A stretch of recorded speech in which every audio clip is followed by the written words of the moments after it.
What's up, guys? Welcome back to another MarbleCast. Today we welcome back Brooke Siem. She was on the MarbleCast a few weeks ago. She talked about CrossFit and being on Chopped. Today we're going to get into her actual work with wellness and mental health. So we hope you enjoy this episode. Let's check it out.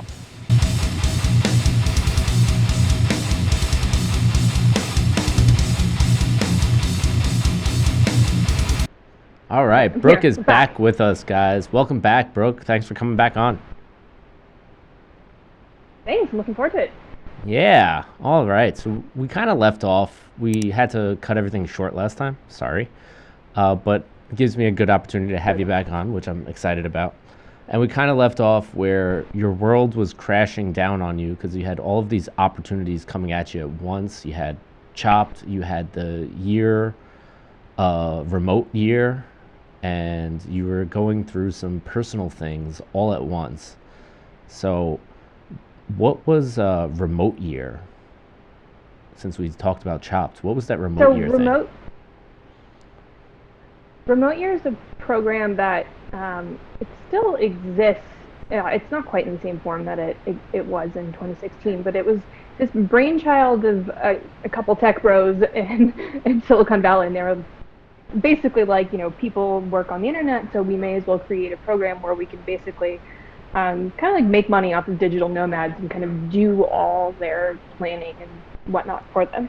At that point, the world of digital nomads was there were a handful of people who didn't really have a physical address, and they would travel all around the world, and they would do all the planning and whatnot themselves, and making sure they had Wi-Fi and all that jazz.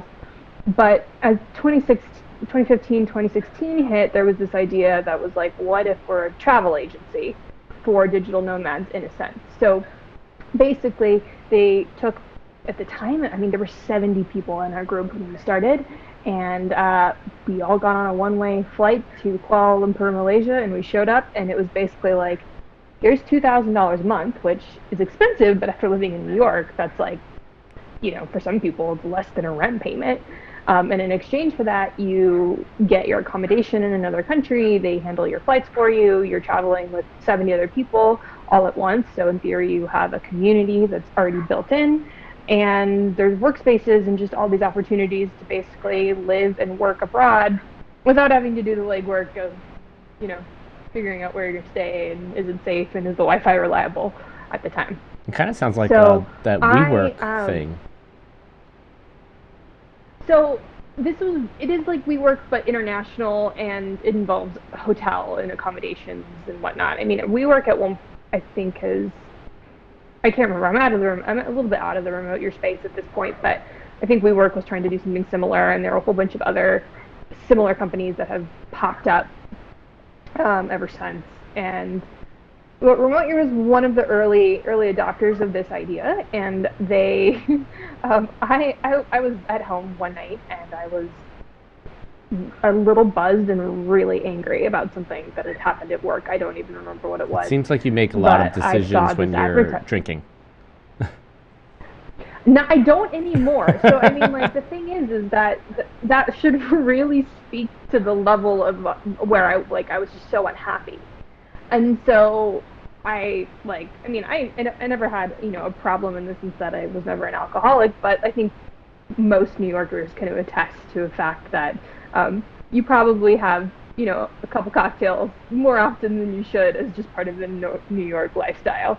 And at least that was the case amongst my circle. And so but I was just really unhappy, and so, it helped. And I had seen a Facebook advertisement, and there was this photo of a beautiful beach and just this tagline that said, basically, do you want to live and work abroad, 12 countries, 12 months? Click here. And so I clicked, and I just kind of angry applied, and again, didn't really expect to get accepted in any way. And on top of that, I didn't think that it would be possible for me to go. I owned a brick and mortar bakery. I had a business partner. We had a lease. I wasn't a remote worker, which was the funny part. Yeah, how does that work? For me personally, or for other people? Yeah, for you. Like, you had a business, you had a partner, you had a life in New York. Like, how did that work to basically put that all to the side and just get out?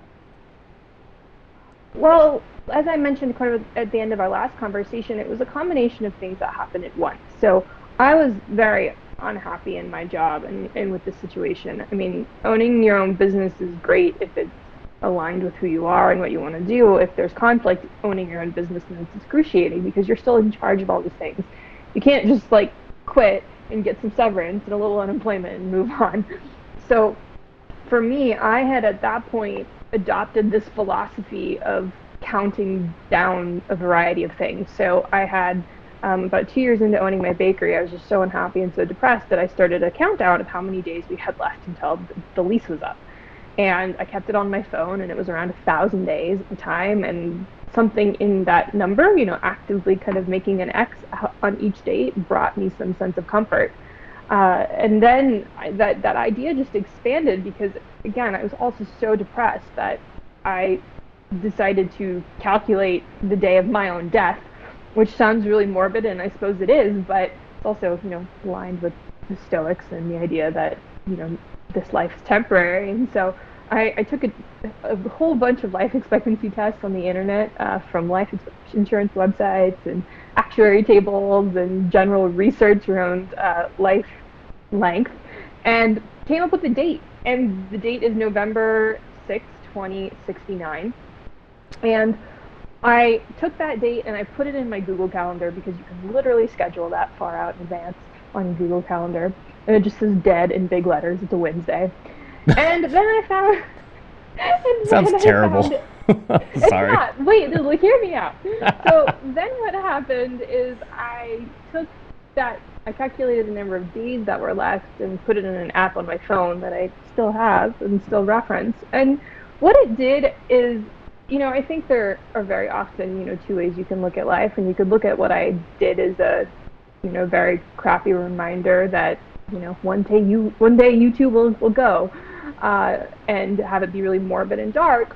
But for me, it actually provided a huge release and a huge bit of relief because no matter how I looked at that number and that date, it reflected a sense of something positive back to me. So it was, there's the kind of classic, the classic thing where if you kind of face your own mortality in any way, everything becomes a little bit more crystallized and salient. And so that happened with me where I suddenly gave myself a little bit more permission to just enjoy the little moments of light that I did have. If it was just sitting around with my dog or having a cup of coffee that I really liked, it became more pleasurable and more intense and more positive for me in a way that it hadn't before. Because even though my date of death was very far away, in theory, who knows?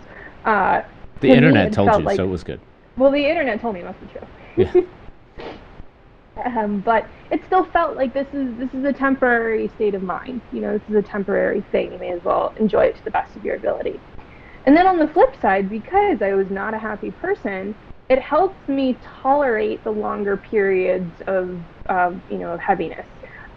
Because I knew kind of in my gut that it was temporary, which that, to someone, at least for me, who was so depressed, was something I needed to know. I needed to know that the suffering I was experiencing was going to be temporary. And even though that date was very far away, it still brought me comfort to know it was temporary. And so for me, this exercise was really positive. But it also had this additional kind of bonus that I didn't really anticipate at the time, where I just kind of became aware of what I was doing with my life and how I was spending that time, especially as I watched the numbers kind of tick down, from, let's say, 20,209 or 20,201 down to 20,199. Like, you see the digits change, and that registered for me. And then the day I hit 19,999 from 20,000 was like a big thing, kind of like entering a new decade. I just realized, time is fleeting. And so I had this going in the back of my head along with this countdown for my bakery, and then I just kind of randomly applied to this remote year situation. And I was applying to all sorts of things at the time. This was an exercise for me and trying to imagine that my life could be different. I applied to do like goat sitting in the Netherlands or Switzerland. Goat sitting in Switzerland. It was like this program where you could go live in this cute little farmhouse and take care of goats in exchange for room and board. I applied to cook in Antarctica. Like, I literally was applying to anything that would basically parachute me out of my situation in New York, because that's just how kind of desperate I felt at the time. Facebook marketing has gotten really good then. Yes. So the goats in Antarctica didn't pan out, obviously, but I did get, put into the remote year funnel, and I kind of got through the interview process, and ultimately I got this. They offered me a spot, and when they did that, it was just this moment of like, this seems really impossible for my life, but on the other hand, if I have this opportunity, here is this runway I've been looking for, or this off-ramp I've been looking for. So what can you do to take it? And I just, at that point, that's when I started, kind of questioning all the drugs I'd been on, the antidepressants and the anti-anxiety drugs and all these psychiatric drugs I'd been on for 15 years. At that point, I started questioning what purpose they were serving in my life, if they were working at all, and what my baseline was. And getting this opportunity to travel just gave me the opportunity to say, okay, this is a potential reset. If I'm going to reset my life, I'm going to reset my life. So I just said I'm going to wipe the slate clean from everything and completely start over. Did you do that all cold turkey, or was there like a process to coming off of it? Yes and no. So the landscape of getting off psychiatric drugs, especially antidepressants, which the world of antidepressants and antidepressant withdrawal is really more of my expertise, as opposed to benzodiazepine withdrawal is very similar to antidepressant withdrawal. I myself was never on benzos, so I have not experienced that withdrawal, but in all the research and literature I've read, I know that they have very similar strategies of getting off those drugs, and also some similar side effects. When it comes to all the other antipsychotics and all of that, I personally was not on them, but again, what the research at this point in time is approaching all of these things in the same way, which is a much slower reduction in these drugs than was previously thought. So I do want to just preface that, I'm not a doctor, I'm not giving medical advice, I'm just sharing my story, and, it's just all anecdotal based on my experience, so, talk to your doctor before you do anything. But in 2016, when I decided that I needed to get off those drugs, there wasn't really any research on how to get off antidepressants safely. I mean, so many people have gone to a doctor or a psychiatrist, or hell, even their OBGYN, and they'll say, oh, these drugs are totally safe. If you want to get off them, the symptoms are very mild, and basically it's all easy. We now know that that's not true, and that many people, like vast majority of people, have withdrawal symptoms coming off of these drugs. And so the question now is, how do we help people get off of them? And there is research and whatnot around them. But in 2016, that wasn't the case. And so my psychiatrist was very ill-informed and told me that, if I had any withdrawal symptoms, I would basically have flu-like symptoms for, a couple days, maybe a couple weeks, and then everything would be fine. And so I was also on the lowest dose of one of my drugs at the time, Effexor XR, which the lowest dose is 37.5 milligrams. And so there wasn't a way to prescribe me less. She couldn't write me a script for a 15 milligram or a 10 milligram pill. And so she just said, just stop taking it. She actually prescribed Prozac, which I found still find to be incredibly ironic. Like, you're trying to get off one, so here's another. I didn't take the Prozac, and so I effectively went into cold turkey withdrawal off the Effexor, but I did it one at a time. I was also on other antidepressants at the time, and so I didn't just stop taking everything all at once. Instead, I stopped taking one at a time. Not the way that an informed practitioner would do it now. What do they do differently thank God now? It's not. So there's still many problems within the community. So many psychiatrists, as well-intentioned as they might be, really don't understand how to take people off these drugs, and certainly many regular GPs and whatnot don't understand this either. And so they might still say, oh, you're on the the last dose, just come off it, or they might say just taper off a little bit for 2 weeks. But what the research that's been done as of late, and this was the same research that happens with benzodiazepines, is that there's supposed to be something, basically a 10% reduction, approximately every 2 to 4 to 6 weeks, depending on how your body's handling it. So let's say you're taking 100 milligrams of something.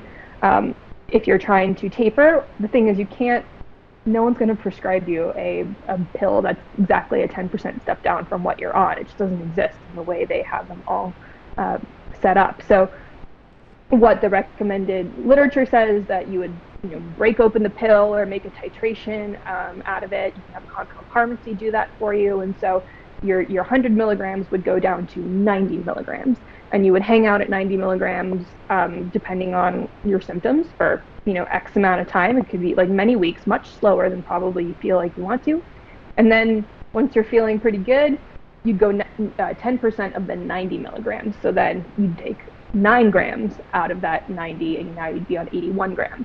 And so what happens is that as you do that, that 10% gets smaller and smaller. So as you get to the end, it might literally be changing by 1 milligram every couple weeks, and it feels really tedious, but it allows your brain to get used to the fact that it's not, doesn't have this chemical flushing through it all the time, and it lets all the things going on in your brain get used to it, and it's really, really important, they found. The biggest reference that I could point people to that's probably the most readable, as opposed to some of these research papers that are filled with words that very few people understand, it's called the Ashton Manual by Heather Ashton, and she initially wrote it for benzodiazepine withdrawal. She worked with benzodiazepine patients for decades and wrote the Ashton Manual, and it's pretty much the gold standard that for benzos, but it's the same for antidepressants.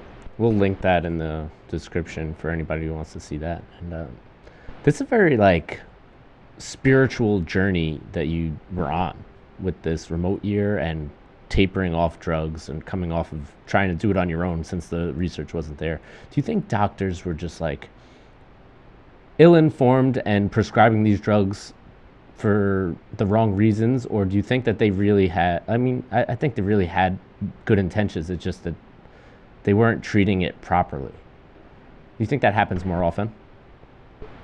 I think there's a very real spectrum here. I know that I personally had really shitty doctors, and I just did. When I got to New York, I'd already been medicated for 6 years, and so I was trying to find a psychiatrist within my network, which is anyone who's tried to deal with, New York City, finding a doctor within your network, it's a nightmare. You don't just go to a doctor, right? So one of the doctors in my network it's one of my favorite bad doctor stories, was this German psychiatrist, this woman who I remember just wore this bright red suit, and I walked into her office and she tried to diagnose me as bipolar through a videotape. I'm not kidding, like an old-fashioned VHS tape. What you did is you walked into her office, and she was in my network, so I could get it paid for. You walked into her office, and her little assistant put you in a room for 45 minutes with an old-school VHS tape that was from the 80s, and someone was saying, do you experience some moments of feeling very good, followed by ones that, you feel very sad, and you had to watch this tape and fill out a survey for 45 minutes. I couldn't fast forward through it. And then she looked at your personal responses, talked to you for 5 minutes, and decided at that point whether or not to diagnose you. So that's one experience I had. These are our medical professionals. Well, this is one particularly bad one. So I did not return to her. After that, I tried to just get into a couple other ones and had problems, and ultimately I found a GP around the corner from my apartment who I walked in and I said, look, I have been on these same 6 drugs for 6 years. I don't want to change anything. And he said, okay, and then wrote me a script for the next 8 years. So in my mind at the time, he was a great doctor because he didn't give me any problems. He didn't ever say, I need you to go see a psychiatrist and check this out. He just blindly wrote these scripts. So for where I was in my life, I considered him to be the best doctor available. Wasn't particularly doing his job. I saw him once every 2 years just to basically check in and make sure I was alive for 5 minutes. So that is the experience that I had. And then I had my psychiatrist when I was getting off of them, who not only did not support my decision to get off them, but then was very unhelpful and provided no support. She literally said, come back in a month, and that was it. There was no support for this. Do you think so there are those doctors. Do you think that first doctor that just wrote you the script, that you would have been willing to accept another opinion, or were you just dead set, this is what I'm taking, and that's why he wrote the script? Or do you think that he just didn't care enough to do any due diligence? I think that's a good question, and I fully do not think this is a one-way street. It is not just, in my opinion, I do not think that the majority of doctors are just handing out scripts because they're lazy. I don't think that's what it is. I think they're overworked for sure. I think they are not totally informed, especially GPs. They're general, right? It's not their job to know the ins and outs of specific drug reactions, right? Like, they just can't. They're doing too much. But the onus, I take full responsibility at the time for also not being interested in anybody else's opinion or thoughts on the matter. I was incredibly self-centered, completely wrapped up in my own identity around being a depressed person, because if I was depressed, then it was a great explanation for everything that was shitty in my life. So for me, I would not have been open, I think, at that point to someone saying, like, hey, you're not supposed to be on these for as long as you are. What if we try and get off of them? But on the other hand, I had never gotten, not a single doctor in my entire years of being medicated had ever expressed that. No one had ever told me that you're not supposed to be on these drugs for 15 years, that they are designed for short-term use. No one had ever said that they would be difficult to get off of, or that, I may not be making decisions, I don't want to say fully in my right mind, but like fully in my body, because I was so kind of numb and not home that, I didn't know that because I was 15 years old when they medicated me. So I had gone through puberty on these drugs. I had had all my adult life experiences on these drugs. I didn't know anything different, and no one questioned it.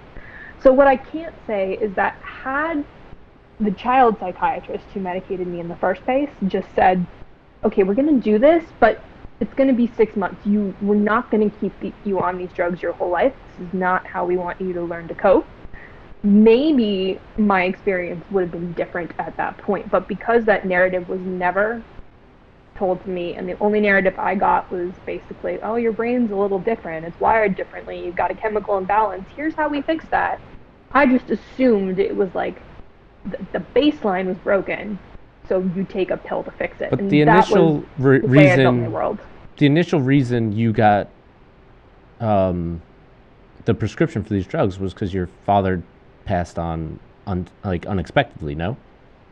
Yes, so my dad died unexpectedly, and then about 6 months went by, and I was depressed and grieving. And I was also a serious ballet dancer. I was exhibiting a lot of eating disorder behaviors. I mean, the adults around me were very worried, and they didn't know what else to do. It was 2001. There wasn't, the internet wasn't really the force it is now. There wasn't a lot of literature. What else do you do in that situation? So I don't blame anyone, but to me, it was not one mistake. Like, I don't know if not medicating me was the right call either. To me, I see it as like 1,000 paper cuts over time that just added up to a big problem. Yeah, like here's a young girl who just had a tremendous loss, and they tell you have a chemical imbalance when you're trying to be a stud dancer, you're trying to travel the world with your mom, you're dealing with all this personal grief. Like, of course you're depressed. It's fine to be unhappy and sad about things, I think. I'm not a doctor. I don't know. But I mean, yeah, I don't know the extent of how bad it was with you. I'm sorry. I don't mean to. So but, I agree. Yeah. I agree in retrospect.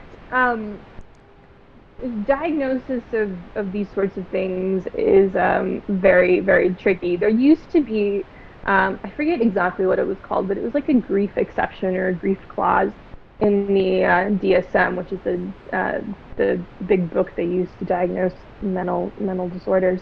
There was a grief clause, so if you had lost an immediate parent or or sorry, an immediate family member, like a parent or a child or whatnot, then basically the symptoms of major depressive disorder are very similar to grief.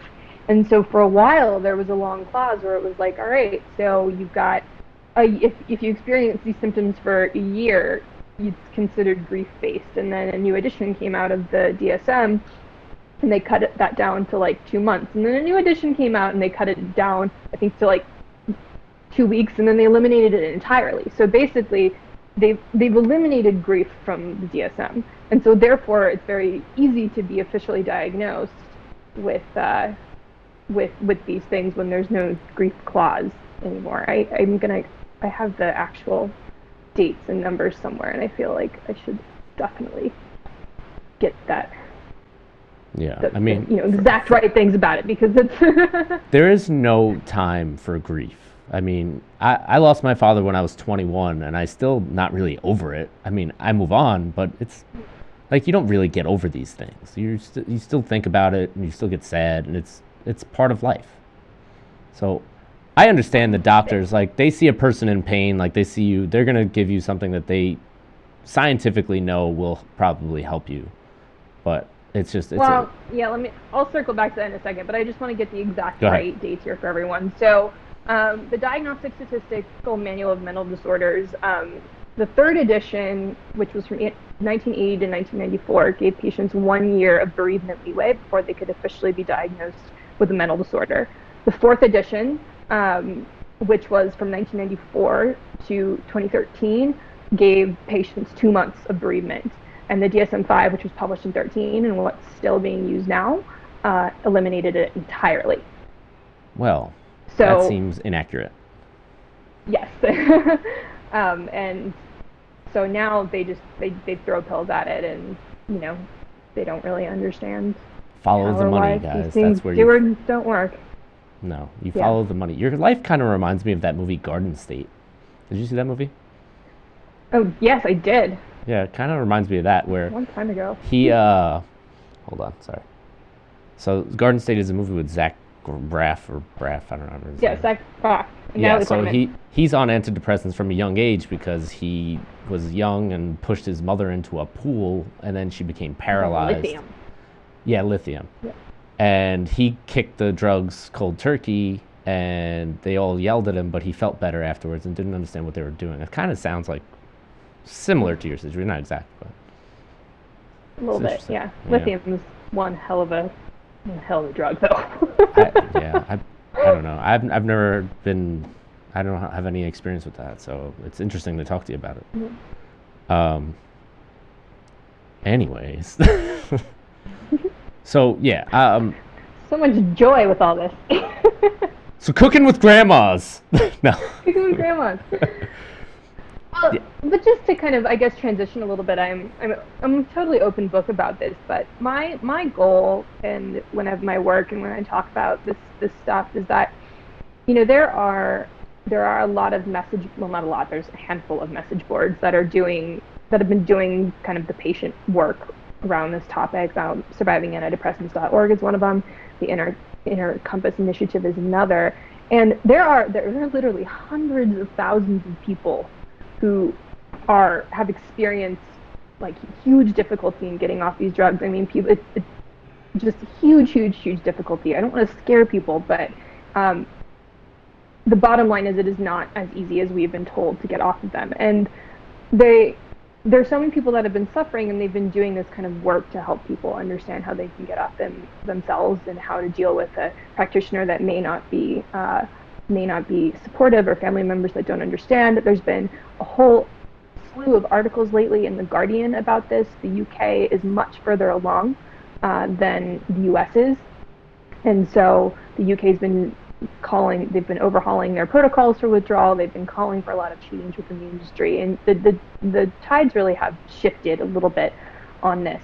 But what I noticed through all of this, and this is also what I noticed about the conversation about depression, and I'm going to call it run-of-the-mill mental illness as a whole. I mean, we're not talking serious schizophrenia or serious bipolar disorder that's, leaving people homeless in the streets. It's not what we're talking about here. We're talking about, the mental illness that is kind of befallen on the everyday person who is otherwise able to handle their life, right? So I find that we're stuck in a place with this where people are very much accepting it as just part of who they are and something that, is just what they have to deal with. And I really want to challenge that narrative, because it doesn't make any sense to me now that I've been through what I've been through and come out on the other side. So, I had clinical depression for 15 years, went through a year of antidepressant withdrawal, did a huge amount of self-work in that process, and now have not had a single depressive episode in 2021, so 4.5, 5 years, and I'm not on any of these drugs anymore that I was told I would need to spend my whole life on. What I see in this community is this idea that if this is something that, has kind of been smited on you by the gods, it doesn't go away. And therefore, there's never really a push to kind of show that this does not have to be your whole life and does not have to be the way you live. And then I contrast that to cancer, for example, where we have cancer walks. We have, the energies around surviving cancer diagnosis and thriving after. And everyone, I think, can think of someone who, kicked cancer's ass and hashtag fuck cancer. And it's just this real fighter mentality that comes with something like that. But if you look at the way depression and, kind of anxiety are given to us in media, it's much more of a, well, this is just, my cross to bear. It's something that happened to me. It's not who I am, but I just gonna have to deal with it my whole life. And that pisses me off, because I don't believe it. I think it's possible to cure this stuff. The brain is so wonderfully plastic and can change for the better or for the worse. And we have all the research around that I hope that my work and my speaking around this can just kind of inject a little bit of hope into people and give them this kind of blurry path that it is possible to absolutely pull yourself out of all of this and to thrive after clinical depression diagnosis. A lot of it people was never something that I had. No, I've never had an example of this in my experience. Well, a lot of people are just different. Like, they're either a fighter or you're just willing to lay down. And some people just aren't ready to take that step where they can accept this as something they can change. And that's all part of it. It's a lot of mental toughness going into it there. How much of it is also the narrative we're given, right? Like, yeah, but we're given a lot of narratives, especially over the internet. If you look for something hard enough, you can find it, and it'll validate your opinion on it. But it doesn't make it true. Like, it's true, but I don't know a single person who's been gotten diagnosed with cancer who said, I guess I'm just going to lay down and let it kill me. That happens. If the diagnosis is in a late stage, what are you going to do? This is the doctor tells you this is the best circumstance that I can help you with for the next 2 weeks, and that's it. And my father died 3 months after he was diagnosed. So yeah, some people it's too late in the game, or they're told that it's something and they just put it up, say, all right, this is it for me, I'm over, and they lay down. Whether or not they want to seek help moving forward is going to be up to them. Like, the person, you're in charge of your life, right? You're in charge of your life. I'm in charge of mine. If I need help with something, I'm going to go find it. If I think I can change the way I do something, I'm going to go find a way to do that. It's like you did. You found a way. You looked at this stuff and you said, this is not the way I'm supposed to live my life. You were in a bakery. You were stuck in your business. You had to do all this work. You said, I'm not willing to spend my life to do this. And that's fine, because you want to be out there. You want to be creative. You want to give to the world everything that you think they deserve and you deserve for yourself. And that's a lot of it too. Like, it's what do you want out of this life? We have a short time here. So what do we want to do? How do we want to spend it? With people, not with people? Do we want to suffer and sit in that corner alone? Or do we want to get out there and try to make a difference to somebody? If it's just one person or many, it doesn't matter. Like, that's a big part of it. It's hard. The world's not easy. Yeah, I agree that it does take a certain level of courage, of internal courage, to choose to make a gigantic decision with no guarantee of a payout, especially an existential decision, right? Like a Right. lot of these kind of internal mental health or mental journey stuff. Bottom line, nobody gives a shit except for you. It's all Right. on It's you. all right. It's completely on you to make those choices, and that really does take a certain amount of courage that I do notice that not everybody has. And I think that the way depression as a concept is delivered through the media, through commercial advertisements, is just completely detrimental to people who perhaps are on the fence internally, trying to figure out if they have that courage to move forward or not. I don't think it acts in the favor of helping people build that courage up, and it's just not the energy I've seen around. I keep using cancer because that's the closest to me, and the way I see the survivor aspect around that, I do not see that survivor aspect around depression at all. And I think it can make a big difference. And I know it has made a big difference because in my work that's been out in the public, I get emails from people all the time telling me, like, you give me a sense of hope that I've never had before. And it feels really good on my end, of course, but really that's I just had always wished that I had an example, like I had me to be my own example when I was going through this, and so I'm just hoping that maybe I can do that for somebody else. And that's what you're doing now, right? With your YouTube Zoom meetings, you do that for a few people because I've seen a couple of clips on it. Yeah, so I last year I the big thing I've been doing is I wrote a book on all this, and the book is in the process of being sold, which is a whole thing, very slow. So I've been spending the past few years writing the book on this topic, and then last year during quarantine, I had enough people reaching out to me that I tried to just kind of address them all at once by doing just kind of a Zoom. I did about a 3-4 week long course where people came on and they were able to ask me questions, and I put them all up on YouTube after, just so people could get the information and the perspective. Right. Yeah, I saw that the handful of those online. What's the name of your book? The name of the book is May Cause Side Effects. It is not out yet. You cannot buy it at this point. Uh, there's probably, unfortunately, with the speed of publishing, a good 2 years before it actually gets on the market. Yeah, my brother It's went through that slow. same process. He wrote a book, Confidence. It's on Amazon, so his came out, but he wrote it over quarantine. So he did something similar with you, where he was in a rut in his. He owned a gym in Ohio. He sort of felt like he was in a rut, and he applied for a job in China to work with the Hmm. Olympic team, and so he left for a year to go to China. Very cool. Unfortunately, during that time, a freaking pandemic hit, so he Oh wasn't able to yeah. enjoy any of it. But yeah, that happens. Your trip probably sounds a little bit better than his, I think, to Malaysia. Where else did you Well, yeah, hit? there was no pandemic during my trip. Yeah, So we were in Malaysia, Thailand, Cambodia, Croatia, the Czech Republic, Portugal, Mexico. At that point, I took a little hiatus. So I just took a couple of months off of the organization because I mean it's hard. It's like any that kind of travel under that circumstances is very strange, specific brand of hard. And so I took a little time off. I spent some time with my mom. I actually went up to Canada. That's where I met my boyfriend, and then came back to the program and finished up in Argentina. So while I was, off, drinking maple syrup in Canada, they were in Colombia and Peru, and then Argentina. So it was hit, 5 continents. Missed out on Africa and Antarctica. well, at least you got away from the cold in that one. But I mean, what is it like traveling to all these different spaces and different countries? Like, you have to. How long do you spend in each one?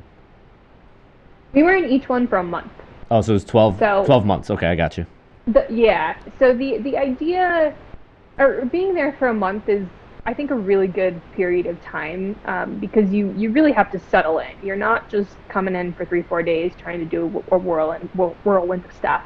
we were also all working. So there's a sense of, if you're keeping, your, let's say you're doing a 9 to 5, you've got to make yourself breakfast and find your lunch and dinner, and just, if you're going to work out, you're gone for a year, you got to work that in too. And I made a point I joined a CrossFit gym in every country I went to, and just, tried to keep up my fitness, certainly not to the level I was at, but just doing something was great for me. And so you figure out how to have a life in these places, and maybe you meet some locals or date some locals, and it's, you still hit all the tourist high spots, of course, because it's what you do, but it's a little bit beyond that. So it was a really great way to get a little bit of a deeper, taste of each country. And it's really amazing what a lot of the people from my group have gone on to do. Multiple people had serious relationships. One guy met a local in Colombia, and they had a kid, and now he lives there. I met Justin, so that was, changed my life by doing that. And most of us still are kind of semi-nomadic in that, we're not really in one place. We all still work remotely. I sold my business. I sold the bakery during that period of time. I just decided I was done, sold it, and it totally switched my career trajectory. So, What was your remote work? Fan of. Well, so I had been working for the big. I was doing two things. I was doing some work for Barbend.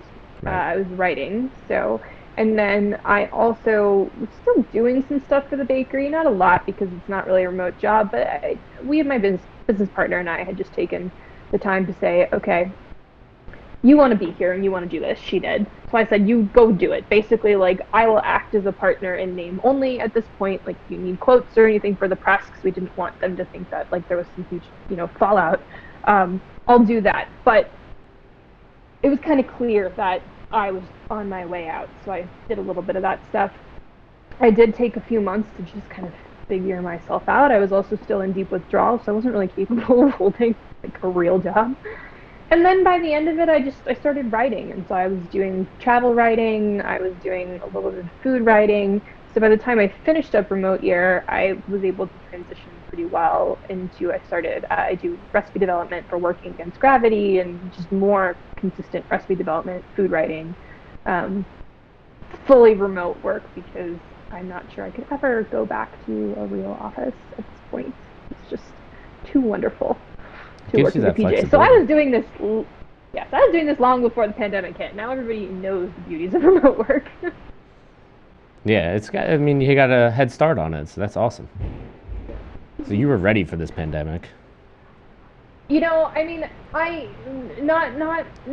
to, diminish the true tragedy of this whole thing on every front, but I was really grateful for the experiences that I had been through before it, because I legitimately felt like I'd been training for this. I was used to, at that point, working remotely. I was used to losing clients. I was a freelancer. I am a freelancer, so I'm used to, like, one day your client wakes up and sells and they don't bring you over. I'm used to having, like, a very low overhead and, just knowing how to work the system with not a lot of money and not a lot of security, and also being really okay with not leaving my house for long stretches of time, because that's what I was already doing. So I felt very oddly prepared for this thing that we didn't ever know was coming.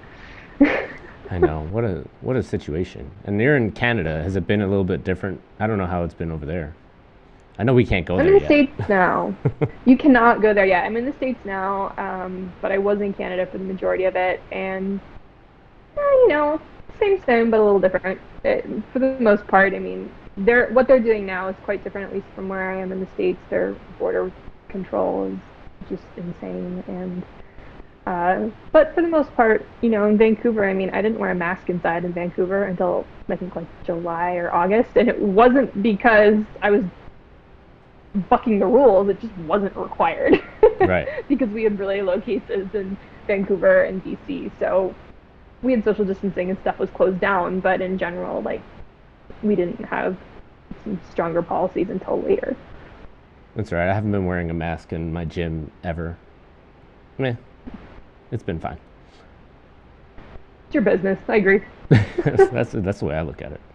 If people want to wear it, wear it. But I'm not going to force Yeah. you to put a mask on just because someone told me to. Plus, your mask is a sock. Let's be realistic.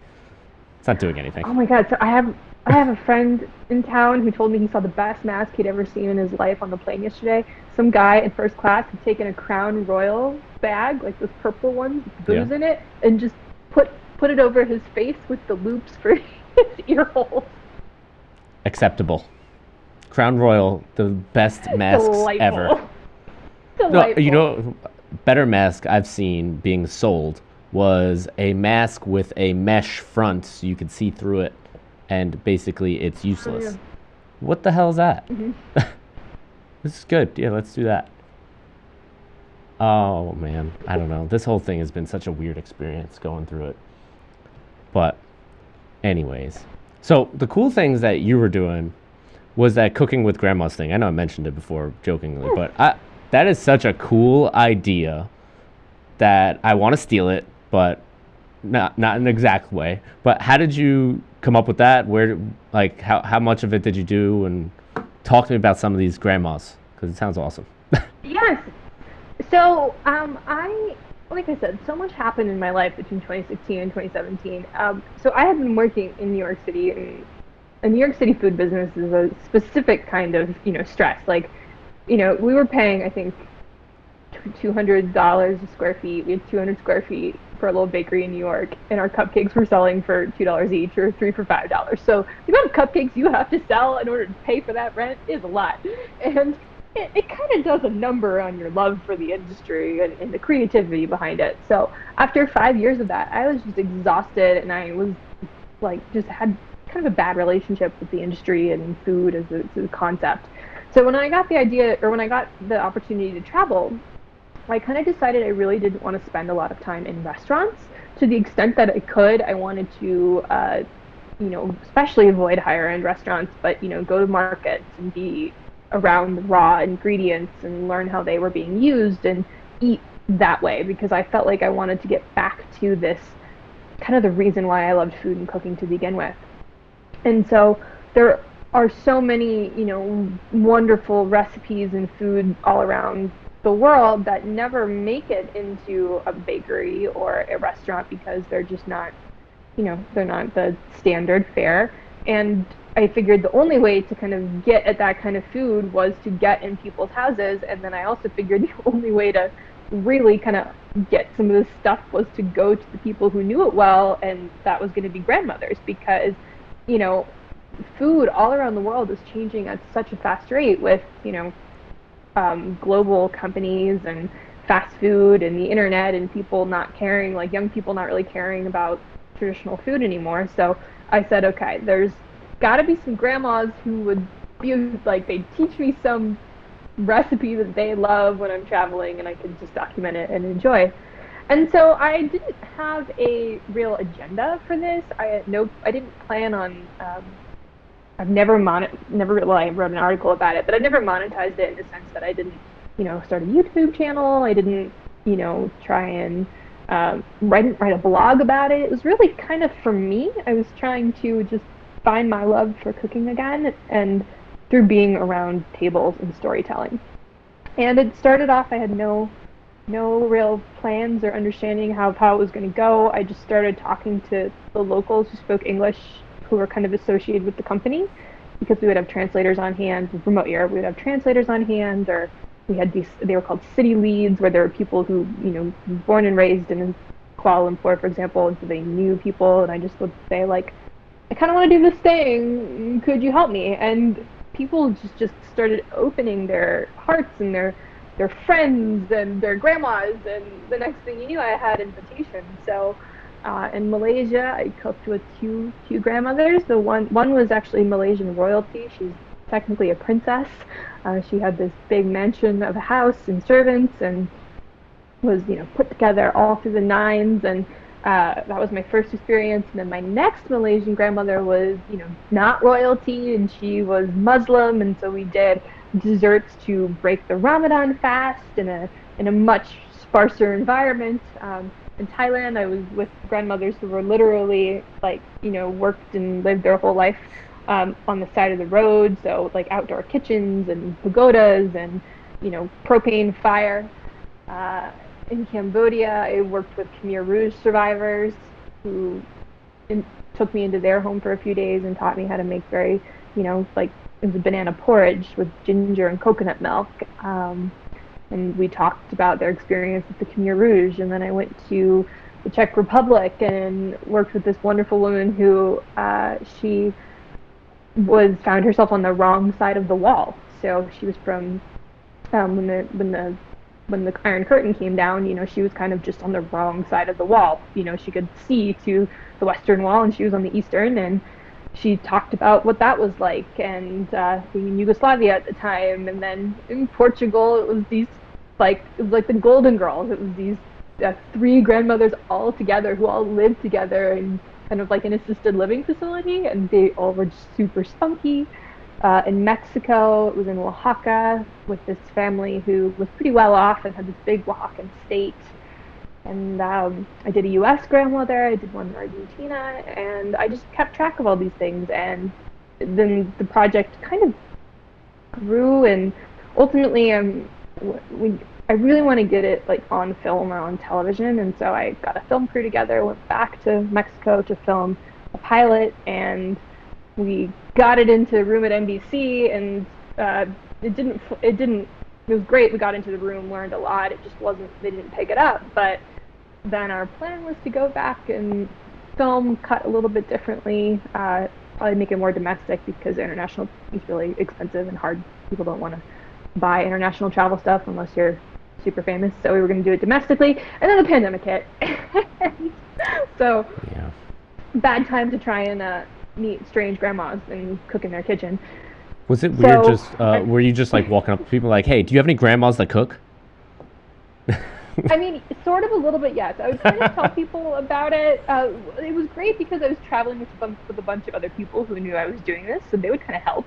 And so I found the grandmothers through a huge variety of ways. So sometimes the city leads or the translators we had would help me. Friends of friends. I had people like on Facebook, trying to say like, I've got a friend who's coming to Thailand, like anybody have a Thai grandma there? But my favorite story by far was from my Argentinian grandmother, because I was in Buenos Aires. I'd been in Argentina for about 6 weeks, and all my leads kept falling through, and it was my last country.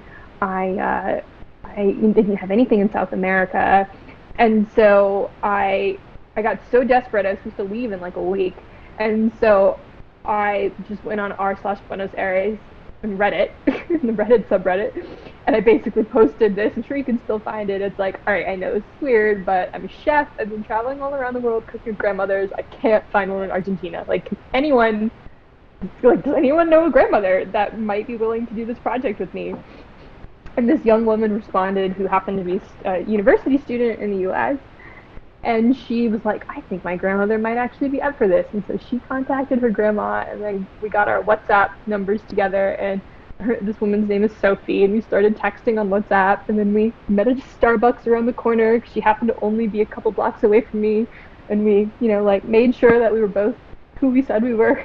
No one was a serial killer, and we were laughing so quickly. And the next day, I was in her house making this delicious dessert called Boudin du Pan, and we're still friends now. And we text on Instagram. And I did a big spread about this in Eating Well magazine for May, and I sent her issue, and it was just the coolest thing. That my whole goal was to kind of get back to the table and do older recipes with people who've been around a lot longer than I have, but it was technology that brought us together to do that. So it's my favorite story. I love this idea of like, you have this personal experience of meeting someone, they teach you something, you talk about the history of it. I love that. I want to watch this show, Brooke. So whenever you make it again, please let me know so I can watch it and promote it, because I want to watch the cooking. I wanted to do that as a YouTube show with people here, because we have a lot of different backgrounds here, and just go to their house and you teach me how to cook something. We'll hang out and drink and eat. And I love cooking. I love eating. I love fitness. Put them all together and I'm fine. I will be okay. It's just, I think there's so much potential for this, and I've been a little shocked at how many regular people love it, and then you go you go to people who have power in the media, and they're like, well, what's the hook? It's just kind of like, how is the hook not obvious? I mean, it's obvious. You just got to do it on YouTube. Oh, Just do it on your own terms. yeah, Do it your website, your video, and yeah, it'll work. I yeah, I yeah. would It's watch the it. plan. I know like at least 5 to 10 other people that would watch it here. Yeah.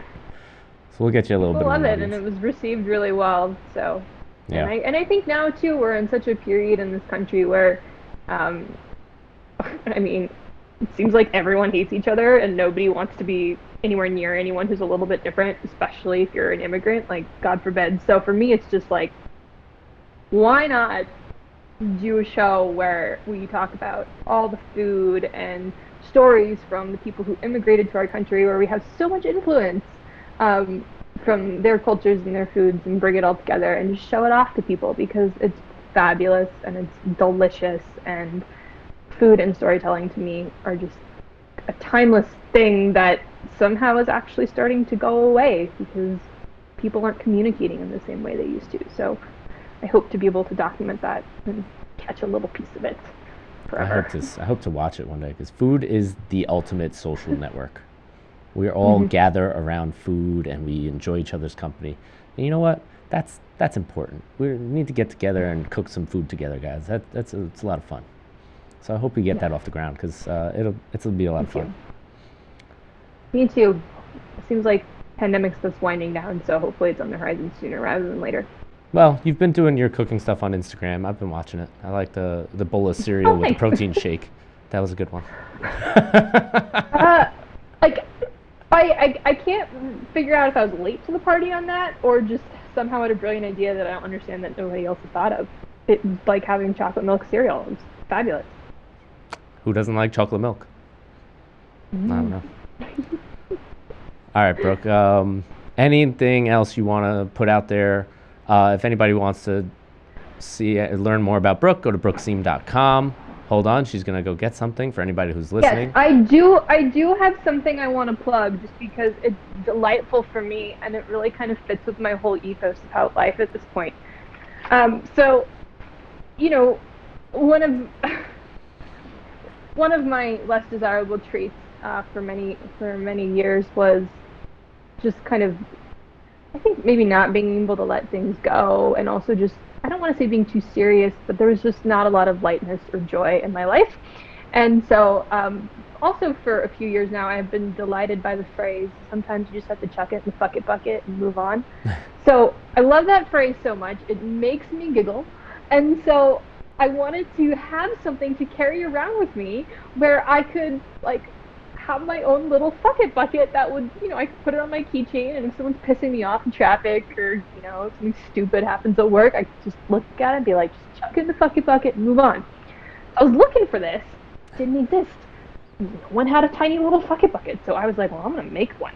And so the thing about that is you can't just make one of anything. You have to make lots. And so I was like, all right, I'm gonna do it. And so I registered the bucket bucket. There's a trademark for the bucket bucket, which also delights me that someone at the United States government had to like do the paperwork for the bucket bucket, right? My tax dollars going to work. And so I created this bucket, and because I had to make a couple of them, and I was like, all right, I'm just going to see if I can sell a few of the buckets, and if nobody buys it, worst case scenario, I have gifts to give for the rest of my life.